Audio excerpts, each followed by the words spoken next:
اندھیروں سے نکالے یہ پھیلائے اجالے یہ کھولے بند آنکھوں کو گرتوں کو سنبھالے یہ علم روشنی ہے۔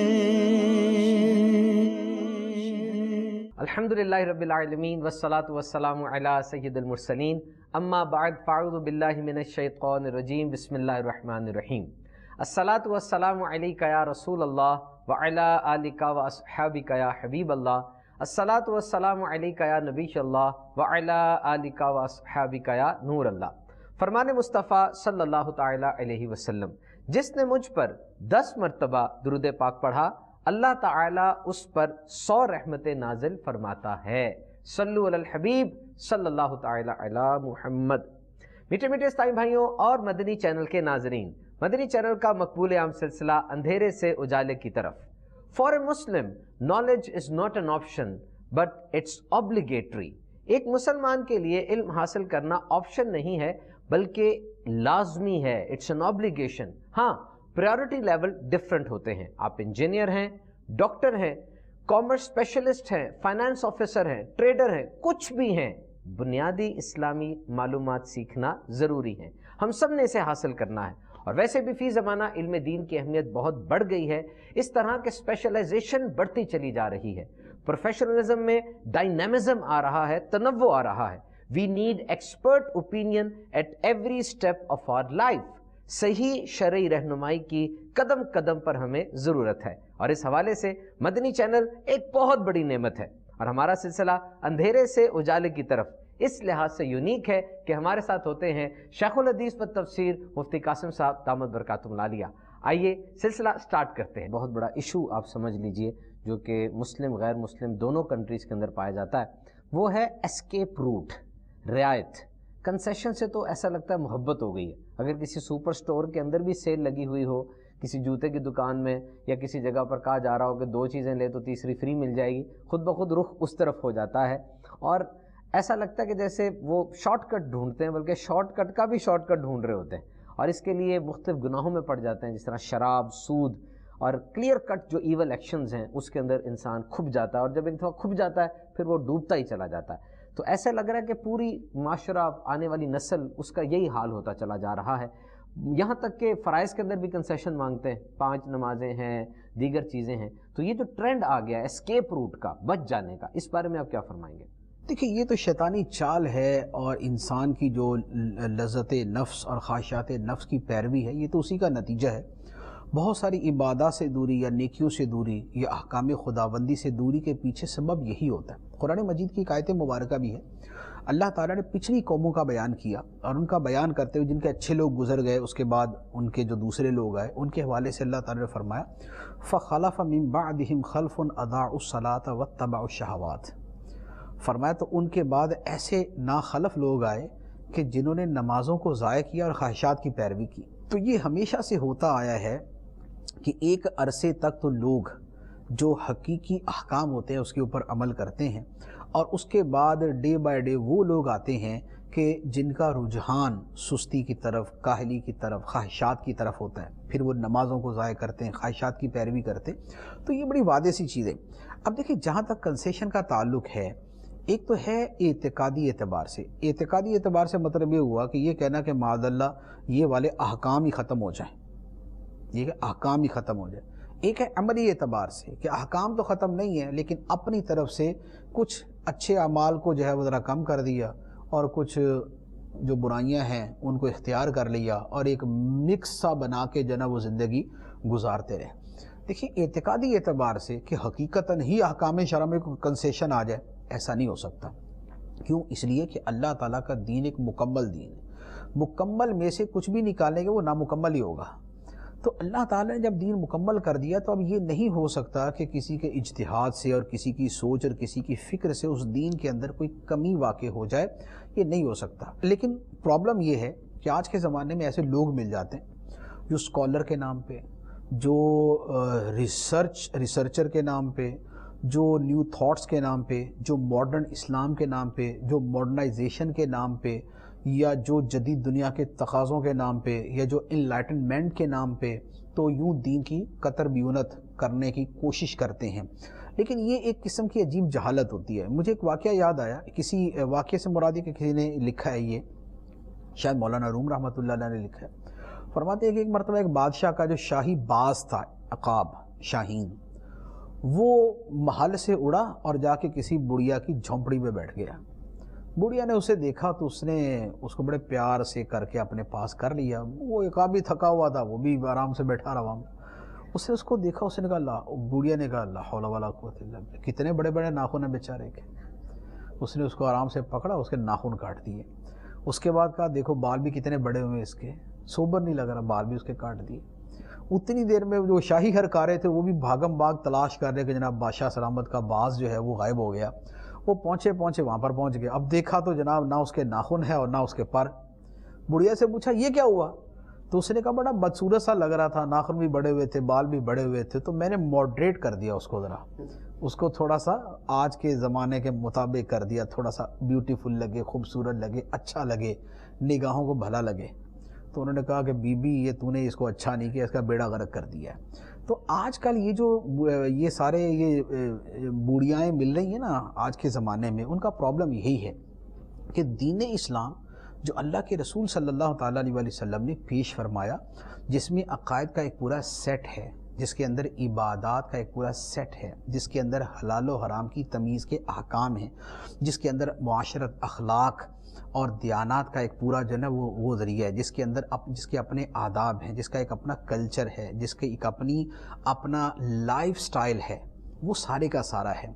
لیکن آج کے جو زمانے کے یہ جو متجددین آتے ہیں، جو نئی نئی باتیں پیش کرنے والے آتے ہیں، وہ کہتے ہیں یار یہ دیکھو نا اسلام بیچارہ کتنا پرانا سا ہو گیا ہے، اب اس کو تھوڑا سا نیا کرو۔ تو کوئی اس کا کچھ کاٹنے کی کوشش میں لگا ہوا ہے، کوئی اس کے دو چار عقیدوں کو کم کرنے میں لگا ہوا ہے، کوئی کہتا ہے کو تھوڑا سا عبادات کو اتنی اہمیت نہیں دینی چاہیے، انسانیت ہونی چاہیے، عبادت ایسی کوئی ضروری نہیں ہے، تو بندے اور خدا کا معاملہ، کرے نہ کرے اللہ تعالیٰ معاف کر دے گا۔ یوں کر کے انہوں نے عبادات کو کینچی سے علیحدہ کر دیا۔ کچھ وہ آئے کہ جنہوں نے کہا دیکھیں یار بس کسی کا دل نہیں دکھانا چاہیے اور کسی کو دھوکہ نہیں دینا چاہیے، باقی سود کی خیر ہے، باقی تھوڑا بہت جو حلال و حرام کے اسلامی احکام ہے ان کی خیر ہے، بس ڈائریکٹ دھوکہ نہیں دو، کسی کو دھوکہ نہیں دو، پھر جو مرضی کرتے رہو۔ بعد نے کہا کہ یار یہ کیا پردہ اور یہ کیا جناب وہ جو ہے وہ موسیقی اور کیا یہ میوزک کے اوپر اتنی سختی کی جاتی ہے، آج کا زمانہ کچھ اور تقاضا کرتا ہے، انہوں نے کچھ اور کاٹنے کی شروع کر دی۔ لیکن یہ سارے کے سارے جو ہے نا یہ اسی بڑھیا کا کردار ادا کر رہے ہیں کہ جس کو یہ نہیں پتا کہ شاہی باز جو ہوتا ہے وہ کیا ہوتا ہے، اس لیے انہوں نے اپنی سمجھ اور اپنی عقل کے مطابق اس کی چیڑ پھاڑ کرنا اور اس کے اندر کمی بیشی کرنا شروع کی ہوئی ہے۔ دین مکمل ہے، دین وہی رہے گا جو اللہ کے نبی صلی اللہ تعالیٰ علیہ وسلم نے پیش کیا۔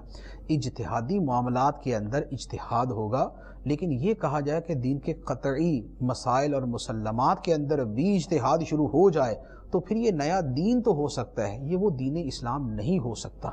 اور یہ وہ چیز ہے جسے جو پچھلی امتوں نے کی کہ اللہ کے احکام میں سے کچھ کو چھپایا، کچھ کو بدلا، کچھ میں تحریف کی اور کچھ کو اپنے مالی اور دنیاوی مفادات کی خاطر بدلا، تو اللہ تعالیٰ نے ان کو یہی فرمایا وَلَا تَلْبِسُوا الْحَقَّ بِالْبَاطِلِ وَتَكْتُمُوا الْحَقَّ وَأَنْتُمْ تَعْلَمُونَ۔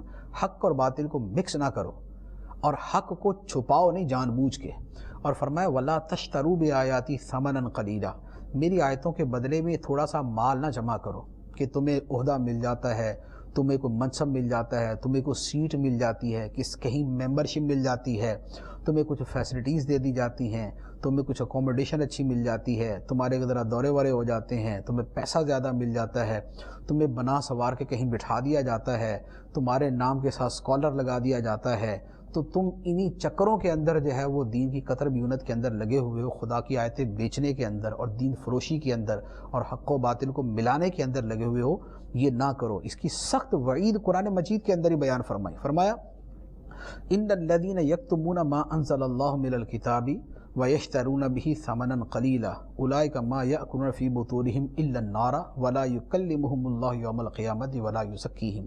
فرمایا کہ یہ جو خدا کے نازل کردہ کو چھپاتے ہیں اور خدا کی آیتوں کو تھوڑی قیمت کے بدلے میں بیچ دیتے ہیں، فرمایا کہ یہ وہ لوگ ہیں جن سے خدا قیامت کے دن بات بھی نہیں کرے گا، اور جو اپنے پیٹ کے اندر جہنم کی آگ بھرتے ہیں۔ تو تو یہ ان لوگوں کی وعید بیان کی ہے جو خدا کے دین کو بدلنا چاہتے ہیں۔ تو یہاں پر دیدہ و دانستہ اور بعض نادانستہ طور پہ دین کی تعلیمات کو بدلنے کی طرف اور دین کے احکام کو پیچھے کرنے کی طرف کوئی عقائد کی اہمیت گھٹا رہا ہے کہ نہیں جناب بس دین انسانیت ہونا چاہیے، دین اسلام کیا چیز ہے۔ کوئی عبادات کی اہمیت گھٹانے پہ لگا ہوا کہ نہیں جی عبادت کی کیا اہمیت ہے، بس جو ہے وہ کسی کا دل خوش کرنا چاہیے اور لوگوں کی خدمت کرنی چاہیے، تو بس اس کے علاوہ کچھ نہیں۔ یہ جو سب کرنے والے ہیں یہ بیسیکلی وہ دین کی چیزیں کاٹ رہے ہیں، اور ان کی وعیدیں اللہ تعالیٰ نے قرآن مجید میں بیان فرمائی ہیں، تو لہذا کنسیشن کوئی چیز نہیں۔ ہاں جہاں اللہ رسول نے خود ہی کنسیشن دی ہے، کوئی رخصت دی ہے، اس کا معاملہ اور ہے۔ ہر بندہ ہر نیکی نہیں کر سکتا، لہذا جو نیکی آپ کر سکتے ہیں وہ کریں، لیکن جو فرائض و واجبات ہیں وہ آپ کو پورے کرنے پڑیں۔ آپ بولیں کہ 5 نمازوں میں رعایت دے کے میرے لیے نمازیں 4 یا 3 کر دی جائیں، ایسا کبھی نہیں ہو سکتا۔ یہ کہیں کہ رمضان کے آدھے مہینے کے روزے رکھنا صرف لازم رہے، ایسا نہیں ہو سکتا۔ ہاں اور ہزاروں نیکی کے کام ہیں، ان میں سے کوئی آپ کے مزاج کے مطابق ہوگا کہ نہیں ہوگا۔ کسی کو نفلی نماز پسند ہے وہ کر لے، کسی کو نفلی روزے پسند ہے وہ کر لے، کسی کو خیرات زیادہ پسند ہے تو وہ کرتا رہے، کسی کو لوگوں غریبوں کی مدد کرنا زیادہ پسند ہے وہ کر لے، کسی کو لکھائی پڑھائی کا شوق ہے وہ کر لے۔ تو یوں کنسیشنز تو موجود ہیں، لیکن جو دین کی قطعیات اور لوازم ہیں، جو لازمی چیزیں ہیں، ان کے اندر کنسیشن نہیں۔ اس کا مطلب یہ ہے کہ اگر ایک ڈاکٹر یہ کہے کہ میں نماز نہیں پڑھتا جبکہ میں دیگر جو مریض ہیں ایسے حقدار ہیں ان کو سپورٹ کر دیتا ہوں، اور ایک فائنانس آفیسر اور ایک انجینئر مل کر ایک ایسا ادارہ بنا لیں جہاں پہ اجتماعی شادیاں کرائی جاتی ہیں یا پیکٹس بنا کے راشن غریبوں میں تقسیم کیا جاتا ہے، اور جب ان سے پوچھا جائے تو وہ یہ کہیں کہ باقی عبادات اتنی ضروری نہیں ہے بلکہ یہ جو ہم کام کر رہے ہیں زیادہ ضروری ہے، یہ رویہ ٹھیک نہیں ہے۔ یہ رویہ دیکھیں، قیامت میں پہلا سوال نماز کے بارے میں ہونا ہے۔ آپ ادارہ بنائیں، انجمن بنائیں، مجلس بنائیں، محفل بنائیں، ہاسپٹل بنائیں، آپ جو ہے کوئی ویلفیئر کا ادارہ بنا لیں، پہلا سوال آپ سے نماز کے بارے میں ہی ہونا ہے، جو حدیث مبارک میں فرما دیا گیا۔ دیکھیں یہ جو ہے نا، ایک ہے جان بچانے کی صورت، جان بچانے کے وقت میں اگر کوئی نماز چھوڑتا ہے وہ ایک اور چیز ہوتی ہے۔ مثال کے طور پہ جیسے ایک بندہ کنویں میں گر گیا، یا ایک نابینا آدمی ہے وہ جا رہا اور گاڑی کے نیچے آ جائے گا، اب ایک آدمی نماز پڑھ رہا تو اس پہ لازم ہے کہ نماز توڑے اور اس کا ہاتھ پکڑے اس کو بچا لے، ٹھیک ہے۔ اسی طرح ایک مریض ایمرجنسی میں آیا، اس کا اسی وقت آپریشن کرنا ہے، اب یہ آپریشن چھوڑ کے جاتا ہے تو مریض مر جائے گا، نماز کے لیے جاتا ہے مریض مر جائے گا، تو اس کو حکم ہے کہ اس وقت نماز نہ پڑھے، یہ مریض کی جان بچے۔ لیکن یہ تو ایک ایکسٹریم کنڈیشن ہے نا، یہ تو ایک خاص سچویشن ہے، نہ یہ کہ آپ اے سی کمرے میں بیٹھے ہوئے مریض آپ کے مرضی آ رہے ہیں، آپ کے لیے فون سننے کا ٹائم ہے، آپ کے لیے دوست آ جائے اس کے لیے ٹائم ہے، کسی کی گرل فرینڈ آ گئی تو اس کے لیے بھی ٹائم ہے، اور کسی بڑے کا فون آ گیا تو اس کے لیے بھی ٹائم ہے، تھوڑا بہت ٹی وی دیکھنا اس کے لیے بھی ٹائم ہے، کوئی الرٹ نیوز آ گئی تو اس کے لیے بھی ٹائم ہے، اور نہیں ٹائم تو آپ کے لیے نماز کے لیے ٹائم نہیں ہے۔ تو یہ طرز عمل تو صرف اور صرف جو ہے وہ ایک خدا کے احکام کو اہمیت نہ دینے کی بات ہے، کہ دل کے اندر قدر ہی نہیں ہے نماز کی، تو لہذا آپ اس کے لیے ٹائم نہیں نکال سکتے، باقی ہر کام کے لیے ٹائم نکال سکتے ہیں۔ تو لہذا ایسی کوئی کنسیشن نہیں ہے کہ چونکہ آپ ویلفیئر کا کام کرتے ہیں، چونکہ آپ جو ہے وہ مریضوں کا علاج کرتے، لہذا نماز پڑھے نہ پڑھے بھی کیوں نہ پڑھے، نماز تو اللہ تعالیٰ نے تم پہ فرض کی ہے، نماز تو تمہارے اللہ تعالیٰ نے فرمایا کہ نماز مومنوں پہ مقررہ وقت میں فرض ہے، یہی آیت ہے قرآن پاک، ان الصلاۃ کانت علی المؤمنین کتابا موقوتا۔ اب سوال یہ ہے کہ یہ مومن ہے یا نہیں؟ اگر تو یہ مومن ہے تو اس پہ اوپر بھی مقررہ وقت میں فرض ہے، ہاں یہ مومن ہی نہیں ہے تو اس کا معاملہ جدا ہو جاتا ہے، لیکن جب تک اپنے آپ کو مومن کہتا ہے تو پھر مومنوں پہ تو اللہ تعالیٰ نے نماز مقررہ وقت کے اندر فرض کی ہوئی ہے۔ مفتی صاحب جس طرح میں کنسیشنز کا بتایا، پیارے آقا میٹھے مصطفیٰ صلی اللہ تعالیٰ علیہ وسلم کی حیات طیبہ کو اگر پڑھیں، انہوں نے کافی کنسیشنز دیں۔ مثال کے طور پہ وہ آیا کفارہ تھا روزے کا، فرض روزہ ٹوٹا آپ نے کنسیشن دی، نمازوں کے حوالے سے بھی سنا آپ نے کنسیشن دی، اور اسی طرح کنسیشن آپ کی حیات طیبہ سے ثابت ہے۔ کیا یہ جو حضور پاک صلی اللہ علیہ وسلم کا طرز عمل جس کو میں کنسیشن کہہ رہا ہوں، کیا اس کو کنسیشن کہنا بھی ٹھیک ہے یا یہ کیا تھا؟ دیکھیے اللہ تعالیٰ کے نبی کی جو حیثیت ہوتی ہے وہ بڑی جدا ہوتی ہے، نبی اور امتی میں بڑا فرق ہوتا ہے، ٹھیک ہے۔ امتی پہ فرض ہوتا ہے نبی پر ایمان لائے، نہیں لائے گا تو وہ کافر ہو جائے گا، ٹھیک ہے۔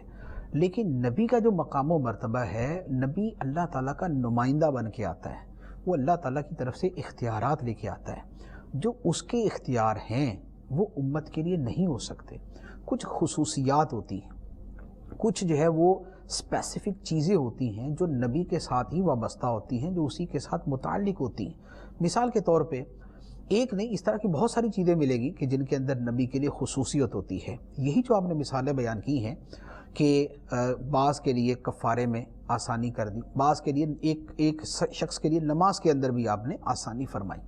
لیکن نبی پاک علیہ الصلوۃ والسلام کی حیثیت اللہ تعالیٰ نے قرآن پاک کے اندر یہ بیان فرمائی ہے، یحل لہم الطیبات ویحرم علیہم الخبائث، کہ اس نبی کی یہ شان ہے کہ یہ پاکیزہ چیزیں لوگوں کے لیے حلال کرتے ہیں اور خبیث چیزیں لوگوں کے لیے حرام کرتے ہیں. یعنی کسی شے کو حلال قرار دینا یا کسی شے کو حرام قرار دینا، کسی شے کو فرض قرار دینا یا کسی شے کو سنت قرار دینا، یا کسی کے لیے کوئی چیز معاف کر دینا، یہ نبی پاک صلی اللہ تعالیٰ علیہ وآلہ وسلم کے لیے خدا کے رسول اور محبوب ہونے کے حوالے سے اختیارات ہیں. لہذا جو ان کے اختیارات ہیں وہ کسی دوسرے کو نہیں مل سکتے. اگر اختیارات یوں ہو تو مجھے بتائیے کہ دنیا میں نماز کون پڑھے گا؟ اگر اختیارات کا دائرہ یوں ہی اگر لوگوں کے لیے وسیع ہو جائے تو پھر تو جس کا جو دل کرے گا وہ کر لے گا، جو نہیں کرے گا وہ بولے گا میں نے اختیار استعمال کر لیا.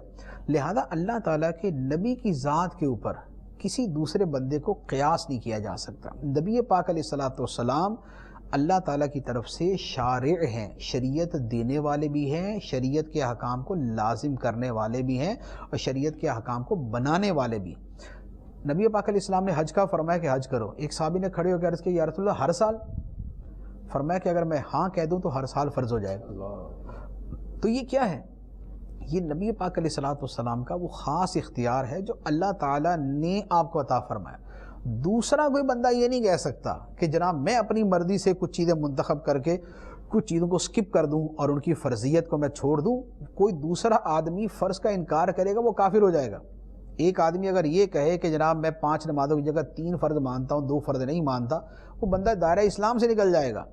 لیکن نبی پاک صلی اللہ تعالیٰ علیہ وآلہ وسلم اگر اللہ تعالیٰ کی دیے ہوئے اختیار سے کسی کو یہ فرما دیں کہ تمہارے اوپر 3 نمازیں فرضہ 2 میں نے معاف کر دی، تو آپ کو یہ اختیار ہے کیونکہ خدا نے آپ کو دیا ہوا ہے. آپ کا معاملہ جو ہے وہ خدا کا معاملہ ہے. تو اب خدا کے معاملے کے اوپر بندہ اپنے آپ کو قیاس نہیں کر سکتا. کوئی عام آدمی نہیں کہہ سکتا کہ جو خدا کے اختیار وہ میں بھی استعمال کروں گا. تو آپ کے جو اختیارات ہیں وہ خدا کے دیے ہوئے خدا ہی کے اختیارات ہیں جو آپ استعمال فرماتے ہیں. تو لہذا کوئی عام آدمی اس طرح کی بات نہیں کر سکتا. حضور ایک جملہ استعمال ہوتا ہے کہ نہ جاننا بھی ایک نعمت ہے، یعنی اس فیلڈ یا شعبے کے بارے میں اتنی معلومات نہیں ہے تو یہ بہت اچھی بات ہے. مثال کے طور پہ ایک مریض ہے، اس کو برین ٹیومر ہے اور اس کا برین ٹیومر کا آبویس اب جو سولوشن ہے وہ سرجری ہی ہے، اور آبویسلی نیورو سرجری ایک بڑی سرجری ہے، بڑا پروسیجر ہے. اسی طرح کسی کو MI ہوا، مایوکارڈیل انفارکشن، اس کو دل کا دورہ پڑا اور اس کو کہا گیا کہ اس کا کیبج ہوگا، اب اس کی اوپن ہارٹ سرجری ہوگی. اب وہ یہ سننے کے بعد سب سے پہلے YouTube آن کرے اور پورا نیورو سرجری کا پروسیجر دیکھے یا پوری ہارٹ بائی پاس کی سرجری دیکھے، اس کا کیا حال ہوگا؟ وہ کیا کہے گا میں کرواؤں یہ؟ آپ مطلب اپنے اوپر لے کے بندہ سوچے تو حیران ہو جاتا ہے. اسی طرح کوئی دوائی ہے، اس دوائی کو جب ڈاکٹر پرسکرائب کرتا ہے فوراً اس کے سائیڈ ایفیکٹس پڑھ لیے جائیں کہ اس میں یہ ہوگا وہ ہوگا. ایک ڈاکٹر کے دروازے پہ ایک بات لکھی ہوئی تھی کہ اگر آپ گوگل سے پہلی رائے لے آئے ہیں تو سیکنڈ اوپینین کے لیے میرے پاس نہ آئے بلکہ YouTube کے پاس جائیں. تو یعنی ایک یہ بات ہے کہ وہ مطلب پہلی رائے لے لی جائے، اس کا سبجیکٹ نہیں ہے. اصل بات یہ ہے جس کا سبجیکٹ ہے وہ اس کے پاس نہیں گیا، اس نے اپنے طور پہ اس کو ایکسپلور کرنا چاہا اور پھر انہوں نے کہہ دیا کہ نہ جاننا بھی ایک نعمت ہے. آپ کیا فرمائیں گے؟ دیکھیں یہ جاننا جو ہے اس کے دونوں پہلو ہوتے ہیں. موسٹلی تو یہی ہوتا ہے کہ جاننے کا فائدہ ہی ہوتا ہے، علم کا فائدہ ہوتا ہے، معلومات کا فائدہ ہوتا ہے، دنیا کے اندر بھی دین کے اندر بھی. دنیاوی اعتبار سے بھی بہت مرتبہ آپ کو کسی شے کا پتہ چل جانا آپ کے لیے بہت مفید ثابت ہوتا ہے. ابھی یہ جتنا کینسر کے بارے میں کیا کہا جاتا ہے، یہ اگر پہلی سٹیج پہ پتہ چل جائے، ارلی سٹیج کے اوپر ہی پتہ چل جائے تو یہ قابل علاج ہے، اور اگر بالکل لاسٹ سٹیج پہ جا کے پتہ چلا تو پھر بچنے کے چانسز بہت کم ہو جاتے ہیں. تو آپ دیکھیں کہ یہاں پر اس کا معلوم ہونا ہی فائدہ مند ہوا نا. اسی طرح ایک آدمی کے ہارٹ کی ایک وین جو ہے وہ بند ہے، اس کو اسی وقت پتہ چل گیا تو سٹینٹ ڈالنے سے ہی کام چل گیا، ٹھیک ہے. لیکن نہیں پتہ چلا اور 4 بند ہونے کے بعد پتہ چلا تو اس کے لیے پرابلم بہت زیادہ بڑھ جائے گا. تو معلومات ہونا بہت مرتبہ دین دنیا کے اعتبار سے فائدہ دیتا ہے. اسی طرح معلومات کی وجہ سے انسان بہت ساری چیزوں سے بچ جاتا ہے. مثال کے طور پہ ہمارے معاشرے کے اندر مجموعی طور پہ ہیلتھ کے حوالے سے اتنی اویئرنیس نہیں ہے، لوگوں کو نہیں معلومات کہ کیا چیز کتنا نقصان دیتی. ہمارے ہاں بازاری پکوڑے، سموسے، ہر طرح کی جو چیزیں ہیں وہ چلتی ہیں، لیکن جس بندے کو پتہ ہے اور معلومات ہیں کہ یہ بازار کی چیزیں کیسی ہوتی ہیں، آئل کیسا استعمال کیا جاتا ہے، دیگر اجزاء کیسے ہوتے ہیں، تو وہ اتنی زیادہ احتیاط کرتا ہے۔ اسی کی مثال لے لیں، یہ امیر اہل سنت کی جو کتاب ہے آداب طعام اور پیٹ کا قفل مدینہ، پیٹ کا قفل مدینہ آنے سے پہلے ہزاروں لوگ آپ کو ایسے ملیں گے کہ جن کو صحت کے حوالے سے اور یہ کولیسٹرول کے حوالے سے کوئی سدبت تھی ہی نہیں، جو کھانا ہے کھاؤ، جو انجوائے کرنا ہے کرو۔ وہ پڑھ کے پہلے تو سمجھ ہی نہیں آئے کہ یار یہ کیا لکھا ہوا ہے کہ یہ نہ کھاؤ، یہ نہ کھاؤ، یہ نہ کھاؤ۔ پھر تھوڑا سا اور سمجھ آنا شروع ہوئی، پھر تھوڑی سی اور سمجھ آنا شروع ہوئی، لیکن اب آہستہ آہستہ ایک بہت بڑی تعداد ہے جن کا یہ ذہن بنا ہوا ہے کہ یار بلا وجہ اتنی چینی کیا استعمال کرنی، بلا وجہ اتنا میٹھا کیا کھانا، یا بازاری چیزیں کیا کھانی، یا بیکری آئٹم اتنی زیادہ کیا کھانی۔ اب لوگ اس کے حوالے سے محتاط ہو گئے۔ مجھے اپنا ذاتی پتہ ہے، میں بھی سارا کچھ ہی کھاتا تھا۔ تو یہ پیٹ کا قفل مدینہ مجھے یاد پڑتا کہ شاید مجھے جو پہلا پیٹ کا قفل مدینہ کتاب کا وہ جو تھا نا نسخہ، وہ امیر اہل سنت نے مجھے ہی دیا تھا کہ یہ آپ پڑھیے۔ تو اس کو پڑھ کے پہلے دن جھٹکا لگا نا کہ اف، یہ نہیں کھانا، یہ بھی نہیں کھانا، یہ بھی نہیں کھانا۔ تو پھر اس کے بعد احتیاط شروع ہوئی۔ تو بہت سارے لوگوں کو معلومات ملنے پر ہی آدمی اسے بچتا ہے۔ دینی معاملات کے اندر بھی ایسا ہی ہے۔ آپ کو معلوم ہوگا یہ جو امیر اہل سنت کی کتاب ہے غیبت کی تباہ کاریاں، اس کے آنے سے پہلے لوگوں کو غیبت کے حوالے سے کہاں اتنا پتہ تھا، لیکن اب وہ کتاب پڑھ کے درس دے کے سن کے اب آہستہ آہستہ سوچ بننا شروع ہوئی کہ نہیں یار یہ جملہ نا غیبت میں آتا ہے، یہ نہیں بولنا، یا کم از کم اتنا ضرور ہو جاتا ہے کہ زبان سے جملہ نکل جائے یا سامنے والا بول دے تو اندر ایک مرتبہ گھنٹی بج جاتی ہے غیبت، تو آدمی فوری طور پہ محتاط ہو جاتا ہے۔ اسی طریقے سے ایک گناہ ہے جس کے بارے میں لوگوں نے شاید سنا بھی نہیں تھا، شماتت۔ شماتت کا مطلب ہے کہ دشمن کو نقصان پہنچنے پر خوشی کا اظہار کرنا۔ تو اب لوگ تو بڑی موج کرتے تھے کہ جناب دشمن کو، مخالف کو، جس سے بنی نہیں ہے، دوستی نہیں ہے، اس کو نقصان پہنچا دو، بڑا مزہ آیا اور واہ دل میں ٹھنڈ پڑ گئی۔ لیکن اب اس گناہ کا پتہ چل گیا کہ یہ تو کبیرہ گناہ ہے، تو اب اس کے بارے میں محتاط آنا شروع ہو گیا کہ نہیں یہ نہیں کرنا۔ تو دیکھیں معلومات کا فائدہ ہوتا ہے۔ ہاں بعض لوگوں کے اعتبار سے اور بعض چیزوں کے اعتبار سے ہو سکتا ہے کہ آپ کو ان کا فائدہ نہ ہو، نقصان ہو جائے، یا نقصان نہ ہو لیکن آدمی خام خواہ پریشانی میں مبتلا ہو جائے۔ جیسے بعض لوگ وہمی طبیعت کے ہوتے ہیں۔ وہمی طبیعت کا مطلب یہ ہے کہ کسی بیماری کی علامات پڑی اور فوراً اپنے اوپر غور کرنا شروع کر دیا۔ اچھا مصیبت یہ ہے کہ ایک علامت ایسی بیان کی گئی ہے جو 10 بیماریوں کی علامت ہو سکتی ہے۔ تو بندے کی فطرت یہ ہے کہ وہ ورسٹ کو سوچتا ہے، بدترین کو سوچتا ہے۔ ایک علامت ہے کہ آپ کے بدن میں کوئی ورم ہے۔ بدن کا ورم کو چوٹ لگنے سے بھی ہو سکتا ہے، کوئی نارمل پھوڑا پھنسی بھی ہو سکتی ہے، لیکن یہ کینسر کی بھی علامت ہو سکتی ہے کہ آپ کا کوئی ورم ہے جو بڑے لمبے عرصے سے جا نہیں رہا۔ اب آدمی نے پڑھا نا کینسر کی علامات، پرانا ورم ہے، صحیح نہیں ہوتا، یا اللہ کرم یار گڑبڑے۔ تو یہ ہے۔ اچھا اسی طریقے سے ہمیں اتنا پتہ ہے کہ بھئی یہاں کی دائرے کے اندر کوئی درد ہونا تو وہ ہارٹ کی ہو سکتی ہے، حالانکہ سینے میں ہونے والی درد وہ ہارٹ کی بھی ہو سکتی ہے، وہ مسل پین بھی ہو سکتی ہے، یعنی رگ بھی کوئی ہو سکتی ہے جو درد کر رہی ہے، پیٹ والی بھی، وہ پیٹ کی گیس بھی ہو سکتی ہے۔ لیکن کبھی کسی کے یہاں درد اٹھے تو سب سے پہلے وہ کیا سوچتا ہے؟ ہارٹ پہ کہتا لو جی بس ہو گیا کام پورا، انا للہ و انا الیہ راجعون، وہ فوراً دل کے بارے میں سوچنا شروع ہو جائے۔ تو معلوم نہ ہونا جو ہے وہ بعض اوقات بہتر ہی ہوتا ہے کہ بندے کو کسی بیماری کی علامتیں نہیں پتہ تو وہ عافیت میں ہے، پتہ چل گیا تو اب ہر وقت a man who was a hospital۔ تو یہ والا جو چکر ہے نا کہ بندہ ہی ہاسپٹل بنا ہوتا ہے اور ہر مرض اپنے اندر ہی سوچنا شروع کر دیتا ہے، یہ اس کی زندگی کو تنگ کر دیتا ہے، پریشان کر دیتا ہے۔ اچھا اسی طرح بعض چیزوں کا پتہ نہ ہونا یوں بہتر ہوتا ہے کہ ان کے پتہ چلنے سے آدمی کو دکھ ہوگا، دنیا تو ویسی ہی ہے لیکن بندے کو پتہ چل جائے گا دکھ ہوگا۔ ہو سکتا ہے میرے ساتھ میرا بہت قریب کا بندہ کینہ رکھتا، اس کے اندر کے جذبات میرے بارے میں ٹھیک نہیں ہیں، لیکن روٹین میں میرے ساتھ صحیح چل رہا ہے، میں اپنے معمولات پورے کر رہا ہوں، میں اپنا آفس صحیح چلا رہا ہوں، میری گھومنا پھرنا ساری چیزیں ٹھیک ہے، اور اس کے دل کی کیا کیفیت ہے مجھے نہیں پتہ، لیکن مجھے پتہ چل گیا کسی کی وجہ سے، کسی کے ذریعے، اب میں مستقل تکلیف میں آ گیا کہ یار اس کے دل میں میرے بارے میں کینہ ہے، یہ مجھے ناپسند کرتا ہے، یہ بارے میں یہ سوچتا ہے، اس نے میرے بارے میں یہ بات کی تھی، حالانکہ نہ پتہ چلتا تو بچا رہتا۔ چغلی میں کیا ہوتا ہے؟ چغلی میں یہی ہوتا ہے کہ نہیں پتہ تو بندہ آسانی میں رہتا ہے، لیکن وہ چغل خور آگے بتا دیتا ہے کہ آپ کے بارے میں فلاں بندہ یہ کہہ رہا تھا۔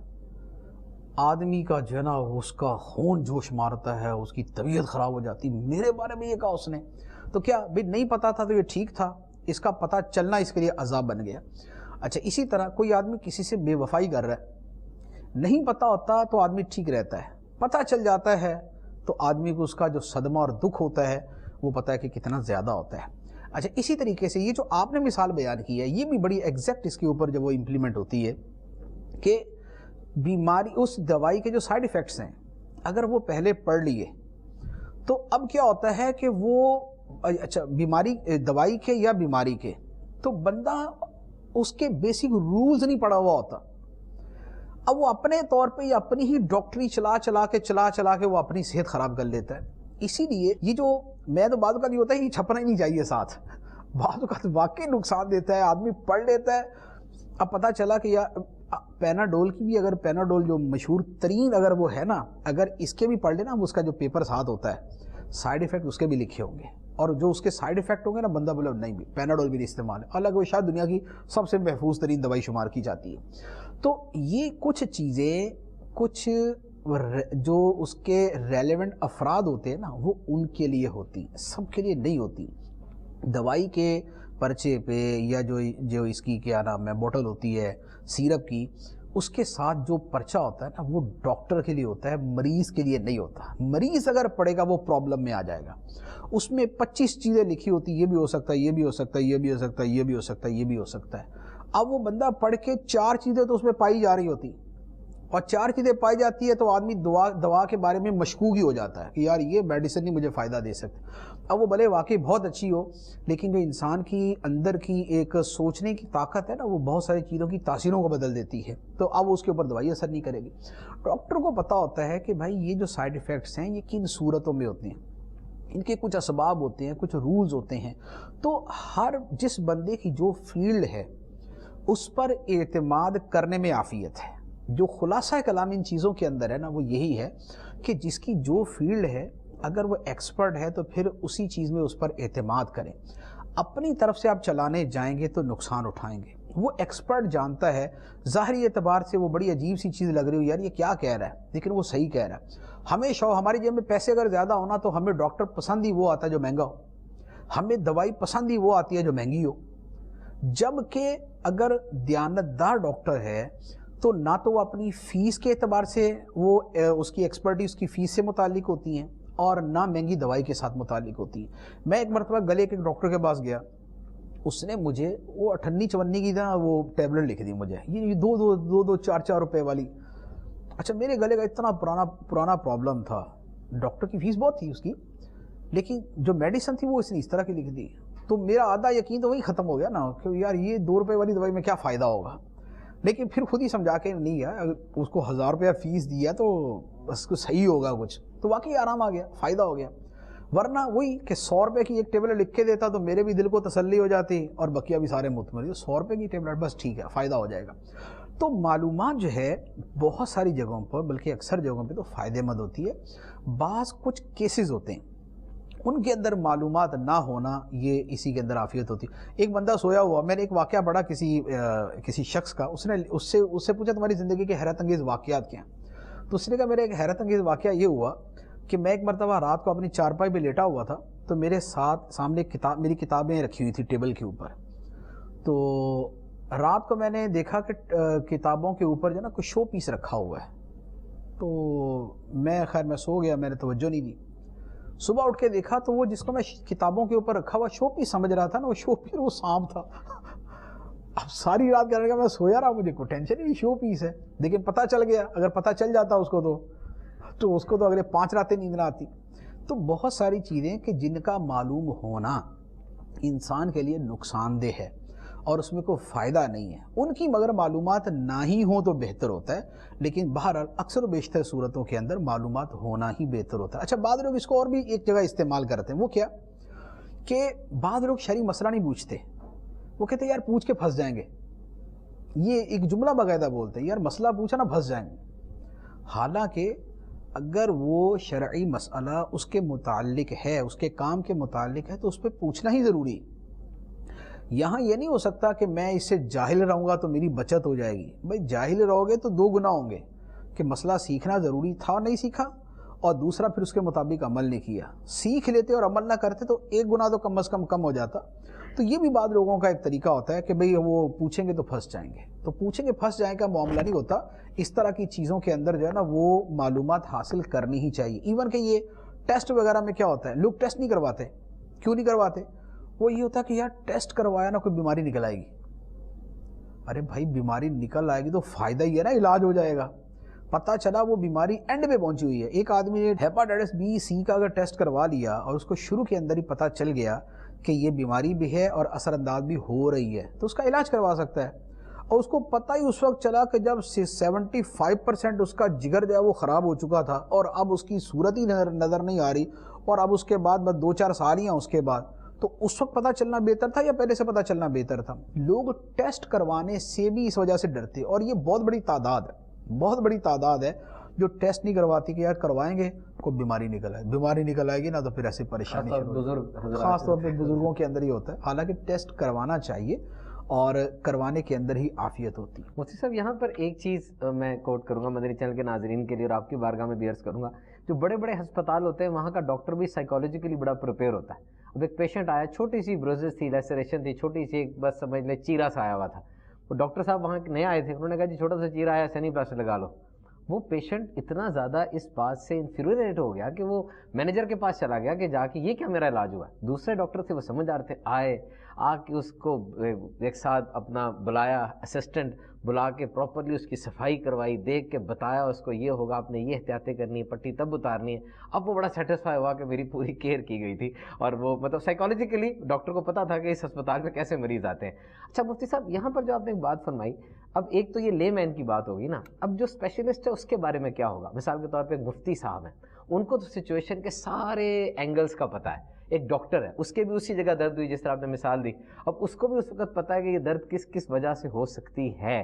اب دیکھا جائے تو ڈاکٹر کو تو ذرا سا بھی کچھ ہوگا، اس کو ساری آپشنز اس کے ذہن میں آ جائیں کہ مجھے یہ کچھ بھی ہوگا، تو اس کا مطلب ڈاکٹر تو بہت حوصلہ مند ہوگا، اور مفتی صاحب کو بھی ساری مسائل کا پتہ ہے، میں تب تک ڈیلے کر سکتا ہوں، تب تک کر سکتا ہوں۔ تو اسپیشلسٹ کے لیے کیا آپ کی اوپینین ہوگی؟ تو یہ ہے ناقص معلومات نقصان دیتی ہیں، کامل معلومات جو ہیں اس کا فائدہ ہوتا ہے۔ مثال کے طور پہ ایک عام آدمی کو سینے میں ہلکا سا درد ہوگا نا تو اس کا پہلا خیال دل کی طرف جائے گا، لیکن ڈاکٹرز کو جو معلومات ہوں گی نا اس کو یہ پتا ہوگا کہ یار تنہا ہلکی سی ٹیس اٹھنا دل کا درد نہیں ہوتا، اس کا ایک پورا جو ہے نا وہ بہت ساری دیگر اس کے ساتھ متعلقہ چیزیں ہوتی ہیں، ان کو بھی دیکھنا ہوتا ہے۔ ایک آدمی نے 2 دن پہلے ابھی ٹیسٹ کروایا اور اس کا کولیسٹرول، ٹرائیگلائسرائڈ اور اس کا HDL LDL ہر چیز اس کی ٹھیک ہے، اور معدہ اس کا 3-4 دن سے خراب چل رہا ہے، قبض ہے یا کچھ اور مسئلہ ہے، اب اسے ایک ٹیسی اٹھی تو اس کی اپنی معلومات کی وجہ سے وہ فوراً سمجھے گا کہ نہیں یار یہ کوئی معدے کا پرابلم چل رہا ہے نا، یہ اس کی وجہ سے ہو گیا، تو اس کی معلومات کامل ہے، اس کو پتہ ہے کہ یار یہ جو درد ہے نا دل کی درد اس کی یہ علامت ہو۔ اب میں بیان نہیں کروں گا ورنہ اس کی وجہ سے بھی بعض لوگ بیچارے پریشان ہو جائیں گے، لیکن میں نے ڈاکٹر سے اسی طرح کی بات کی ایک مرتبہ کہ بھئی مجھے یہاں درد ہوا نا تو یہ وہ تو نہیں ہے۔ اس نے مجھے کہا میں آپ کو تفصیل سے سمجھا دیتا ہوں، جب بھی کبھی ہو نا تو اسی انداز کے اندر آپ سوچا کریں۔ تو انہوں نے مجھے پورا ڈیٹیل سے بیان کر دیا کہ بھئی تنہا اتنی سی باریک سی جو درد ہوتی ہے نا یہ کبھی دل کی نہیں ہوتی، یہ ایک یوں کر کے ہوتی ہے، ایسے ہوتی ہے، اس کا اثر یہاں فیل ہوتا ہے، ایسے کر کے ہوتا ہے، یہ سب چیزیں ہیں۔ ان میں سے یہ والی چیزیں کوئی 2-4 علامتیں مزید بھی پائی جائیں نا تب جا کے اس کو شمار کیا جاتا ہے کہ یہ دل کا پرابلم ہے، یہ ورنہ نہیں۔ لیکن اب اس کا نتیجہ یہ ہوا کہ اللہ کا شکر ہے کہ اس کے بعد ایک طبیعت کو اطمینان ہو گیا۔ تو بعض اوقات ناقص معلومات جو ہوتی ہیں نا یہ پرابلم کر دیتی ہیں۔ کامل معلومات اگر کسی شے کے بارے میں ہیں جتنی انسان کو ہو سکتی ہیں یا ہونی چاہیے تو پھر آدمی اس کے حوالے سے مطمئن ہو جاتا ہے، یعنی کامل معلومات ہونا پھر اس کا اپنا اطمینان کرنے کا بھی ایک انداز۔ لیکن وہ یہ ہے کہ بات ختم وہیں پر ہوگی کہ جس کا کام ہے نا اسی سے کروانا چاہیے، اپنی کامل معلومات بھی ناقص ہی ہوتی ہیں۔ اگر مثال کے طور پہ میں یہ ہارٹ کے پین کے حوالے سے میں کوئی آرٹیکل اچھا سا پڑھ بھی لوں نا تو یہ معلومات کامل نہیں ہوئی، پوری باڈی ہے، ایک سسٹم ہے، یہ ڈاکٹر پاگل ہیں 4 سال پڑھتے ہیں پھر اور اس کے بعد اسپیشلائزیشن کے کورسز کرتے ہیں. بھائی اتنا کچھ کرتے ہیں تو اس کا مطلب ہے کہ یہ اتنی بڑی معلومات کا ایک دنیا ہے کہ جس کو اتنے عرصے میں حاصل کیا جاتا ہے. میں ایک صفحہ پڑھ کے میں سمجھوں کہ جناب میں ہارٹ کا اسپیشلسٹ ہو گیا, تو یہ نہیں ہو سکتا. یہی معاملہ دینی معاملات کے اندر بھی ہوتا ہے. وہ گوگل کا ایک صفحہ پڑھ کے جو ہے نا وہ ایسے رائے دے رہے ہوتے ہیں کہ جیسے جناب انہوں نے پورا 1400 سال کا سارا ذخیرہ پڑھ لیا.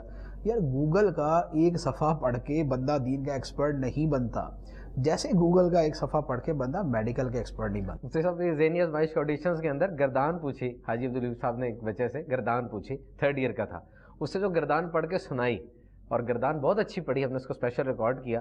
اب آبویسلی وہ گردان بھی آپ کے مفتی ہونے میں ایک پارٹ تو ہوگی. جس نے صرف فائنل آرٹیکل پڑھا اور گردان نہیں پڑھی, کرتے کرتے وہاں تک پہنچا, اس نے انیٹمی بھی پڑھی ہے, فارماکالوجی بھی پڑھی ہے, ایک ایک چیز پڑھی ہے, آبویسلی فائنل رزلٹ تو کچھ ہوگا. بالکل صحیح ارشاد فرمایا. Let's move to the next question. مفتی صاحب, ہائبرڈ اپروچ ہو رہی ہے. ہائبرڈ مینس کہ 2-4 جگہوں سے چیزیں آ رہی ہیں, جس طرح آج کل گاڑیاں بھی ایسی آ رہی ہیں کہ جب آپ سٹارٹ کرتے ہیں تو وہ الیکٹرک سٹارٹ لیتی ہے, تھوڑی دیر کے بعد وہ پھر لیکوڈ فیول کے اوپر آتی ہے. تو حضور یہ جو بات ہو رہی ہے ہائبرڈ اپروچ کی, کہ ایک مسلمان کی زندگی ہے اور وہ زندگی گزارنے کے لیے جہاں سے رائے لے رہا ہے, جہاں سے گائیڈنس لے رہا ہے, اس کو بھی وہ ہائبرڈ کر رہا ہے. مسلمان تو وہ ہے اپنے انسیسٹر سے, اپنے آباء و اجداد سے بھی کچھ اسلامی ویلیوز اس کو آئیں, کچھ اس کو ویسے بھی انفارمیشن ہے. مثال کے طور پہ جمعے کا دن ہے تو جمعے کے دن غسل کرنا ہے, ایک نارم ہے. عید کا دن ہے تو عید کے دن غسل کرنا ہے. رمضان آ گیا تو کچھ لوگ وضع قطع بدل لیتے ہیں, شیپ بھی بڑھ جاتی ہے, کچھ ایسے ہو جاتا ہے. جیسے رمضان جاتا ہے بالکل وہی والی کاپی دوبارہ سے ری اپیئر ہو جاتی ہے. نیو ایئر نائٹ آئی, اب کوئی رہنمائی جو ہے وہ کسی اور جگہ سے ہی لی جائے گی. تعلیمی ماحول کے اندر رہنمائی کہاں سے لی جا رہی ہے؟ اب یہ 2 اینگلز بن رہے ہیں, ایک اینگل اور ہے, ایک اینگل اور ہے. اس میں کوئی خیر کا پہلو ہے, یا یہ چیز آج ہمارے معاشرے پہ کیا ڈراسٹک امپیکٹ ڈال رہی ہے, اور سب سے بڑھ کر انفرادی اور اجتماعی طور پہ اس بات کا کیا امپیکٹ ہے؟ دیکھیں, یہ 2 طرح کی زندگیوں کا جو مکس اپ ہے کہ کچھ چیزوں کے اندر تو مذہبی رجحان اتنا واضح نظر آتا ہے کہ لگتا ہے کہ یہ بندہ بڑا دیندار ہے, بڑا پرہیزگار ہے اور بڑا دین کو فالو کرنے والا. دوسری طرف اسی بندے کے کچھ وہ کام سامنے آتے ہیں کہ جس سے لگتا ہے کہ یار اس کو تو دین کے ساتھ تعلق ہی کوئی نہیں, اور ایک ہی بندے کی زندگی میں وہ دونوں چیزیں پائی جا رہی ہوتی ہیں. تو اب اس طرح کی جو طرز زندگی ہے, جو لائف سٹائل ہے, وہ کیا ہے؟ اس کو 2 اعتبار سے دیکھا جا سکتا ہے. ایک تو یہ بھی ہو سکتا ہے کہ ہر بندہ 100% نیک بن جائے, ایسا نہیں ہوتا. لوگ نیکیاں بھی کرتے ہیں, ساتھ میں گناہ بھی کرتے ہیں, اور اللہ تعالیٰ نے ایسے لوگوں کے لیے ہی توبہ کا دروازہ رکھا ہوا ہے. یا ان کی نیکیاں ان کے گناہوں پہ غالب آ جائیں گی تو اللہ تعالیٰ معاف فرما دے گا, یا نیکیاں اور گناہ ان کے برابر ہو جائیں گے تو اللہ تبارک و تعالیٰ ان کا معاملہ جو ہے وہ درست کر دے گا. لیکن بات یہ ہوتی ہے کہ ایک تو یہ ہے کہ دونوں طرح کے عمل چل رہے اس کے, تو اب اس کے لیے بچت کی صورت نکل آئے. قرآن مجید کے اندر اس کا بیان موجود ہے. ایک جگہ فرمایا وَآخَرُونَ اعْتَرَفُوا بِذُنُوبِهِمْ خَلَطُوا عَمَلًا صَالِحًا وَآخَرَ سَيِّئًا عَسَى اللَّهُ أَن يَتُوبَ عَلَيْهِمْ. فرمایا کہ اور دوسرے وہ لوگ ہیں کہ جنہوں نے عمل صالح اور برے عمل دونوں کو ملا دیا. خَلَطُوا عَمَلًا صَالِحًا وَآخَرَ سَيِّئًا, برے اور اچھے عمل ملا دیے. فرمایا کہ ان کا معاملہ یہ ہے کہ وہ اعتراف کرتے ہیں اپنے گناہوں کا. وَآخَرُونَ اعْتَرَفُوا بِذُنُوبِهِمْ, یہ اپنے گناہوں کا اعتراف کرتے ہیں, اچھے برے عمل ملا دیے. تو فرمایا کہ عَسَى اللَّهُ, قریب ہے کہ اللہ تعالیٰ انہیں بخش دے. لیکن یہ کون ہے اچھے برے عمل ملائے اور ساتھ میں اعترافوا بذنوبہم, اپنے گناہوں کے معترف بھی ہیں؟ تو گناہوں کا اعتراف بیسیکلی توبہ کے معنی میں ہے. اس کا مطلب یہ ہوا کہ اچھے برے عمل کرتے ہیں اور توبہ کرتے ہیں کہ ہم سے یہ غلطی ہوئی ہے. اور توبہ کا مطلب یہ ہوتا ہے کہ سابقہ کو چھوڑنا اور آئندہ بچنے کا پختہ عزم کرنا, ارادہ کرنا. تو ان کے بارے میں تو فرمایا کہ قریب ہے کہ اللہ تعالیٰ ان کو بخش دے گا. اچھا, اسی طریقے سے بہت مرتبہ ایسا بھی ہوتا ہے کہ بہت ساری نیکیاں گناہوں کو مٹا دیتی ہیں. آیت مبارکہ بھی ہے ان الحسنات یذہبن السیئات, بے شک اچھائیاں برائیوں کو لے جاتی ہیں, مٹا دیتی ہیں. تو یہ پاسبل ہے کہ ایک آدمی کی نیکیاں اس کے گناہوں کو مٹا دے. جیسے بہت سارے اعمال کے بارے میں بھی یہ موجود ہے کہ ایک جمعے سے دوسرے جمعے کے درمیان کے گناہ معاف ہو جاتے ہیں جمعہ پڑھنے, ایک نماز سے دوسری نماز کے درمیان کے گناہ معاف ہو جاتے ہیں. وضو کرنے سے انسان کے صغیرہ گناہ معاف ہو جاتی ہے. یہ جتنے معاف ہوتے ہیں یہ صغیرہ گناہ معاف ہوتے ہیں, کبیرہ نہیں.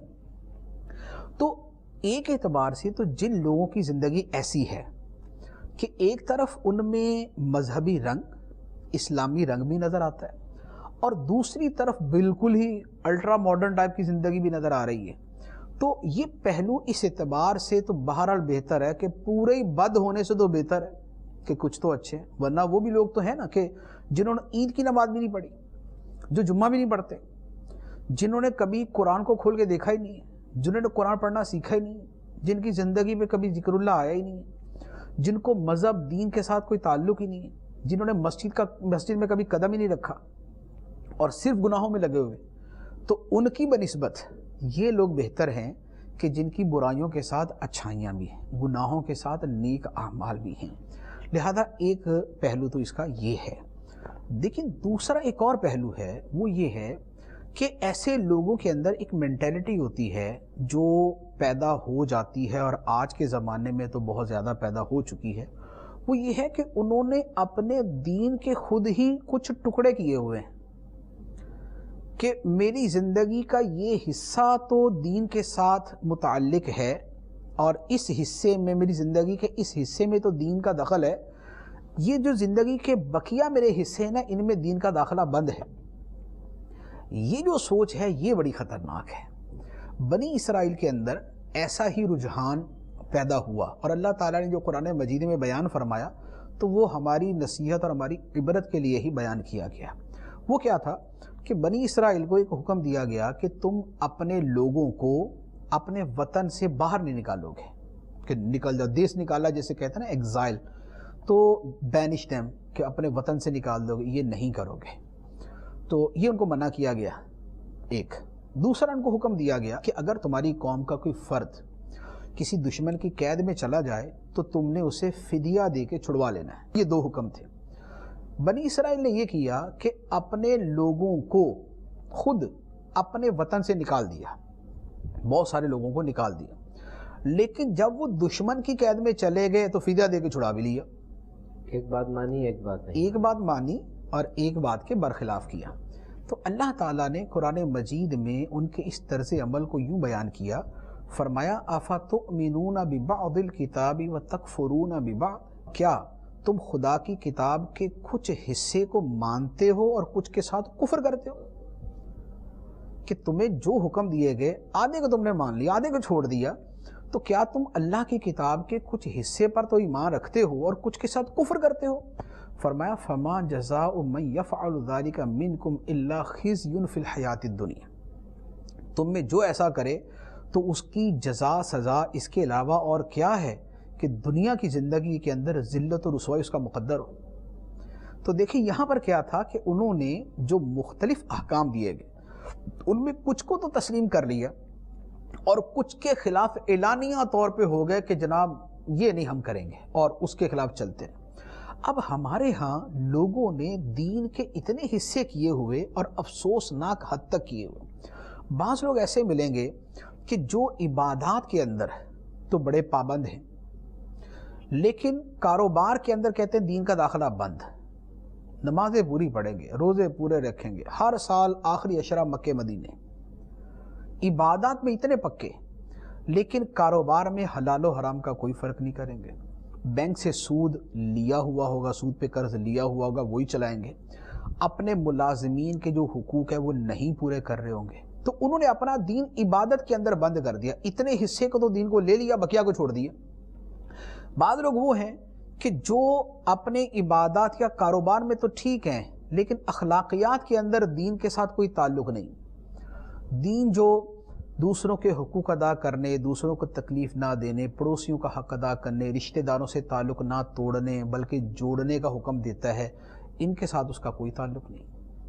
اچھا, پھر کچھ وہ ہیں کہ جو کبھی تھوڑا بہت تو دین کے جو ہیں کہ چلے نیک کام کچھ کر لیے, کچھ صدقہ خیرات بھی کر دیا, کچھ گھر کے اوپر دینی جھنڈا ونڈا لگا لیا, یہ تو کر لیا, لیکن اسی گھر میں شادی ہوگی تو اب دین کا داخلہ بند.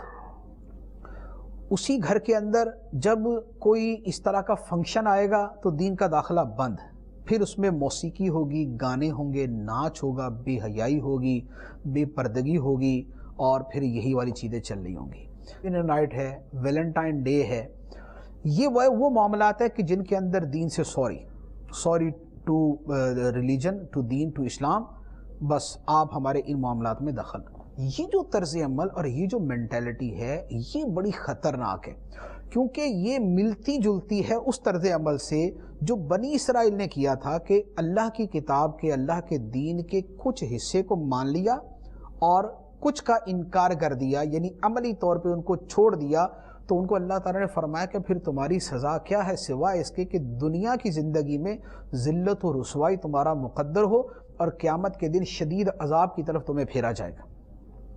تو یہ جو اس طرح کی زندگیاں گزارنے والے لوگ ہیں, اس میں اگر تو یہ ہے کہ ایک آدمی نیکیاں بھی کر رہا ہے اور گناہ بھی اس سے ہو جاتے ہیں, لیکن آن اینڈ آف وہ توبہ بھی کرتا ہے, اس پہ شرمندہ بھی ہوتا ہے, اس کی کوشش بھی ہے کہ نہیں یار میں نیک بنوں, گناہوں کی زندگی سے نجات حاصل کروں, لیکن نفس کی وجہ سے, شیطان کی وجہ سے وہ پوری طرح نیک نہیں بن پاتا. تو اس کے اعتبار سے تو تھوڑا سا پازیٹیو ایک سائڈ اور پازیٹیو اسپیکٹ نظر آتا ہے. لیکن وہ لوگ کہ جنہوں نے اپنی زندگی کو یوں حصوں میں تقسیم کر دیا, اللہ تعالیٰ نے سر سے لے کر پاؤں تک, جینے سے لے کے پیدائش سے لے کر موت تک پورا دین کا ایک پیکج اور ایک پورا نظام عطا فرمایا, اور انہوں نے کہا کہ یہ جو گھر کی چار دیواری ہے نا, دین بس اس کے اندر ہے, اس کے باہر نہیں ہے. یا یہ مسجد ہے, یہ مسجد کی چار دیواری جو 10 مرلے کے اوپر مسجد مشتمل ہے, دین اس کے اندر تو ہماری زندگی میں ہے. دیکھیں جب ہم مسجد کی چار دیواری سے باہر آ گئے تو کوئی دین نہیں ہے. پھر اس کے بعد ہم ہیں, ہماری مرضی ہے, اور جو دنیا کا رواج ہے, رسم ہے, جو چلن ہے, ہم اسی کے اوپر چلیں گے. تو یہ طرز عمل بڑا خطرناک ہے. پھر ان چیزوں میں جو زندگی میں کیا جاتا ہے, جو ویلنٹائن ڈے ہے, جو ہیپی نائٹ ہے, جو اور فنکشنز ہیں, تو پھر جو اس میں بے حیائی ہوتی ہے تو پھر اس کی اپنی سزائیں ہیں, اس کے اپنے وعیدیں ہیں, اس کی اپنی عذاب ہیں. اور موسٹلی جو ان ساری چیزوں میں قدر مشترک ہے نا, وہ بے حیائی تقریباً ہوتی. اور بے حیائی کے بارے میں قرآن مجید میں فرمایا گیا, قُلْ إِنَّمَا حَرَّمَ رَبِّيَ الْفَوَاحِشَ مَا ظَهَرَ مِنْهَا وَمَا بَطَنَ. فرمایا کہ اے حبیب تم فرماؤ کہ بے شک میرے رب نے ساری کی ساری بے حیائیاں حرام کر دی ہیں, خواہ وہ ظاہری ہوں یا باطنی. ما ظہر منہا وما بطن, ظاہر ہیں یا باطن ہیں, سب بے حیائیاں میرے رب نے حرام کر دی. تو ویلنٹائن ڈے تو ہے ہی اس بے حیائی کے دن کو منانے کا نام.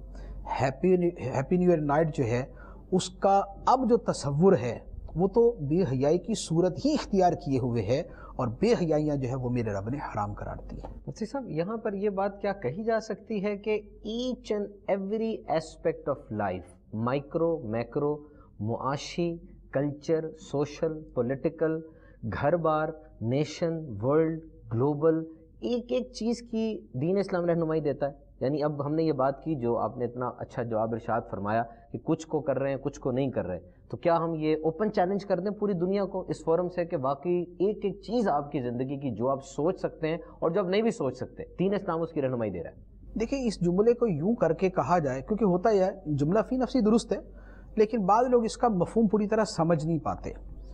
دین نے اپنے اصول کے اعتبار سے, اپنے اصول اور قواعد کے اعتبار سے زندگی کے ہر شعبے میں ہماری رہنمائی کی ہے, ٹھیک, اور ہزاروں معاملات میں جو اس کی ڈیٹیلز ہیں, جو اس کی جزئیات ہیں, ان کے اندر بھی رہنمائی کی ہے. تو مطلب یہ ہوتا ہے کہ کسی بھی شے کے بارے میں جہاں دین سے رہنمائی لینی ہے, وہاں پر یا تو کسی قاعدے اور اصول میں سے رہنمائی مل جائے گی, یا اسپیسیفک کوئی حکم اس کے بارے میں مل جائے گا. اس اعتبار سے یہ دعویٰ اپنی جگہ بالکل درست ہے کہ دین نے ہر شے کے بارے میں ہماری رہنمائی کی ہے. یہ مطلب نہیں ہوتا کہ ہر شے کے بارے میں ڈیٹیل کے ساتھ اس کی خاص صورت اور خاص جزئی جو بنتی ہے اس کے اوپر کوئی شریعت کی نص اور حکم وارد ہے, ایسا نہیں ہوتا. لیکن مجموعی اعتبار سے بات درست ہے کہ دین اصول اور جزیات کے اعتبار سے زندگی کے ہر شعبے میں رہنمائی کرتا ہے. بلا شبہ معلومات کا ایک گراں قدر خزانہ ہمارے ہاتھ آیا. اس سلسلے کو آپ ریپیٹ بھی دیکھ سکتے ہیں, اور ریپیٹ دیکھنے میں آپ کو فائدہ یہ ہوگا کہ وہ چیز آپ کو دوبارہ اچھے انداز سے سمجھ آئے گی. مدنی چینل کے ناظرین یاد رکھیے, industry is in transition not decline. آج کے موجودہ دور میں چیز ختم نہیں ہو رہی بلکہ تبدیل ہو رہی ہے, اس کی صورت بدل رہی ہے. پہلے وہ چیز ایک علاقے کی حد تک محدود تھی, اب وہ گلوبل ہو گئی ہے. انٹرنیٹ، اسمارٹ فون، ان جدید ایجادات کے نقصانات بھی ہیں لیکن بہت سے فوائد بھی ہیں. وی آر ہائپر کنیکٹڈ، مواصلات، رابطے بہت آسان ہو گئے ہیں. مسئلہ یہ کہ ہمیں ترجیحات معین کرنی ہے. We have to fix the priorities. آج FOMO FOMO fear of missing out ایک نفسیاتی کیفیت کا نام ہے کہ کچھ مس نہ ہو جائے. ذرا سی بیل بجی، کیا نوٹیفیکیشن آیا، کیا میسج آیا، واٹس ایپ کے اوپر کسی نے پکارا، یہ سب کچھ ایک دم سے انسان کے ذہن میں آ جاتا ہے، اور اگر یہ چیز پرسسٹ کرے تو یہ نفسیاتی بیماری بھی بن سکتی ہے. دعوت اسلامی کے 8 سے زیادہ فیس بک پہ پیجز موجود ہیں، اور ہمارے سلسلے میں مفتی قاسم صاحب دامت برکاتہم العالیہ جو ہماری اتنی اچھی رہنمائی فرماتے ہیں، آپ کا بھی آفیشیل پیج موجود ہے. اس کے علاوہ آپ اس پورے سلسلے کو اگر دیکھنا چاہتے ہیں تو یوٹیوب کے اوپر جو دعوت اسلامی کا آفیشیل چینل ہے، مدنی چینل، اس کے اوپر پورا ایک گیلری بنی ہے، ایک آرکائیو بنی ہے، وہاں سے آپ یہ سلسلے ڈاؤن لوڈ کر سکتے ہیں. پھر ملیں گے نئے سلسلے کے ساتھ. اپنا خیال رکھیے. صلو علی الحبیب صلی اللہ تعالی علی محمد. اندھیروں سے نکالے یہ پھیلائے اجالے یہ کھولے بند آنکھوں کو گرتوں کو سنبھالے یہ علم روشنی